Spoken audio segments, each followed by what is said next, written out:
When typing in Arabic, you will find under the D key on your keyboard the letter Ya, written like that, with 2 dots under it. And under the N key, you will see another letter that looks like the Ya, but without any dots under it. We call the first one al-Ya al-mutatarrifa, or in English, the Ya which comes at the end of the word. And it is pronounced like any other Ya, or as in the E sound, like in fi, tajri, yahdi, and so on. But we call that second one that looks like Ya al-alif al-maqsura, because it is pronounced like an alif, or as in A sound, like when we say Mustafa, Ala, Huda, and so on. However, in the Quran, you can only find that second variation, and the Ya with 2 dots under it is non-existent. And the first question that comes to your mind is, does that mean that all the letters with this symbol in the Quran are all pronounced as alif maqsura or A? And the answer is definitely not, because some of them are pronounced as E, so like a normal Ya, and some are pronounced as A or alif maqsura. But if that's the case, then why is the Quran written differently? Why are there 2 sounds that have the same symbol? Well, originally there was just the one variation for both al-Ya al-mutatarrifa and al-alif al-maqsura, and it had no dots under it. And depending on the word and the context, you would be able to pronounce it as A, so alif maqsura, or as Ya at the end of the word with the sound E. And you would choose the sound that fits in the sentence the best and makes the most sense. Like this sentence, for example. You'll see here that there are 3 words that end with exactly the same letter, but they are not pronounced exactly the same. We should read it as follows. يجلس علي على الكرسي. So, as you've heard, it is read like that, and I know that this is correct because of the context of the sentence, and because otherwise the sentence wouldn't make any sense. So, originally this symbol referred to both Ya and alif maqsura. But since Islam started spreading out and more non-Arabs started learning Arabic, the Ya with dots was introduced to make it easier for them to know which is which, since many of them only know how to read Arabic and they don't really understand the context completely. And that's why nowadays you'll find both variations in your keyboard. And since this happened much later in time, the Quran as well as many books use the original Arabic form with the same original symbol that refers to both Ya and alif maqsura. And that's why this lesson is very important, because it is going to help you know when this symbol is pronounced as Ya or E, and when it is pronounced as alif maqsura or A at the end of words. So how can we tell which is which? And how can we pronounce it properly when you stop at the word and when you keep on reading? Well, first of all, you need to know that in the Quran, you will see this letter in 3 states. First, you will see it with tashkil on top or under it. Second, you will also see it with a tiny little alif written on top of it. Third, you will see it with nothing on top or nothing under. Let's start with the first case, when this letter comes at the end of the word and it has any tashkil sign on top or under. And with tashkil sign, I mean a fatha, dhamma, kasra, a sukun sign, and all kinds of tanween. And if this happens, you will always pronounce it as Ya or E, like in these examples. You will also notice that in each example, I'm going to recite it once while stopping at the word, and one more time when keeping on reading so that you know how to pronounce this word in every single position. فمن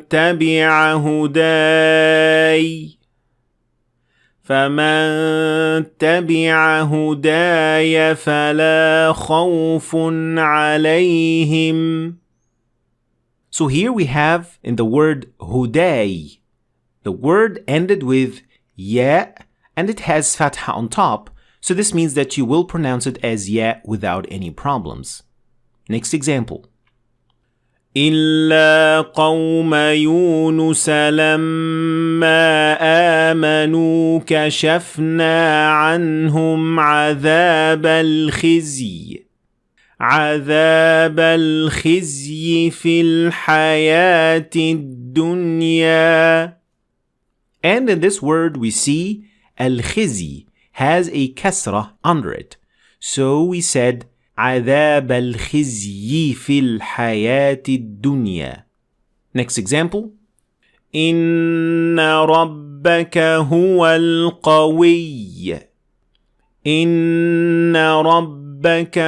القوي العزيز. Next is an example when the ya has sukun on top. وأشهدوا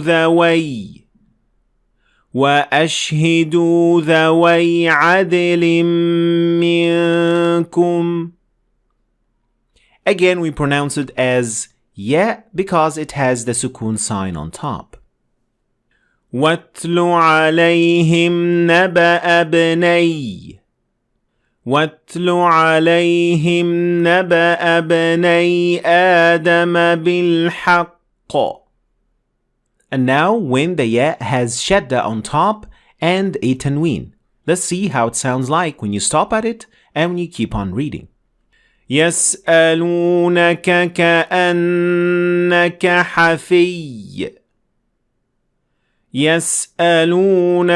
كأنك حفي عنها واذكر ربك كثيرا وسبح بالعشي والإبكار. Now let's move to the second case. If the letter had that little alif on top. This tiny alif is called al-alif al-khinjariyya, or literally in English, the dagger alif. And if that happens, you will always pronounce it as alif, because it would then be alif maqsura, like in these examples. ختم الله على قلوبهم وعلى سمعهم وعلى أبصارهم غشاوة. So here in 3 instances we saw the alif maqsura at the end of the word ala with that little sign on top to indicate that there is an alif here at the end of this word. So that's why we said على قلوبهم وعلى سمعهم وعلى أبصارهم. One more example. أولئك الذين اشتروا الضلالة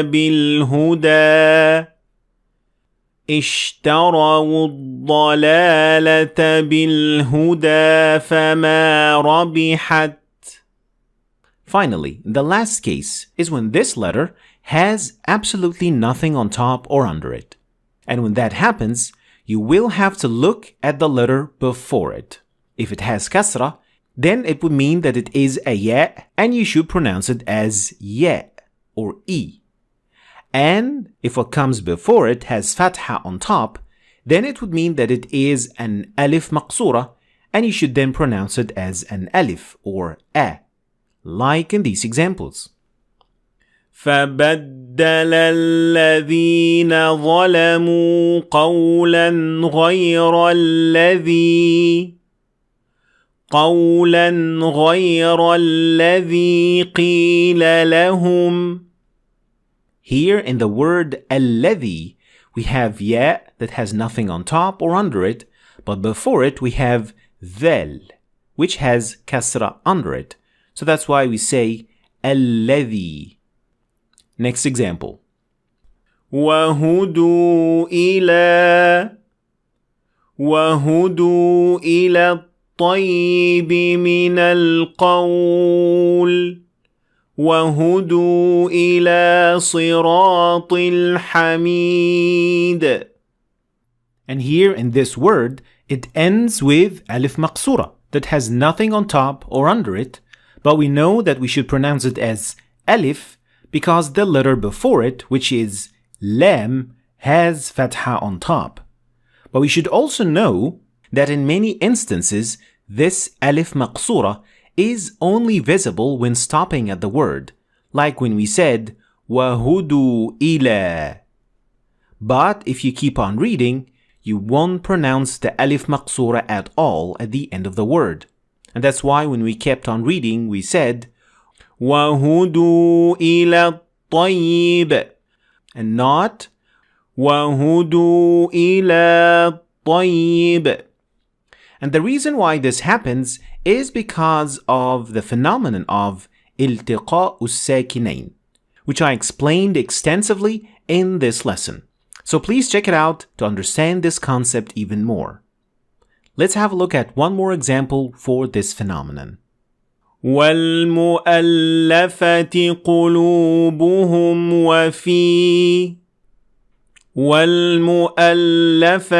قُلُوبُهُمْ وفي الرقاب والغارمين وفي سبيل الله وابن السبيل. Here we see in the first ya, it has no signs on top or under, and when we stopped at it, we said wafi.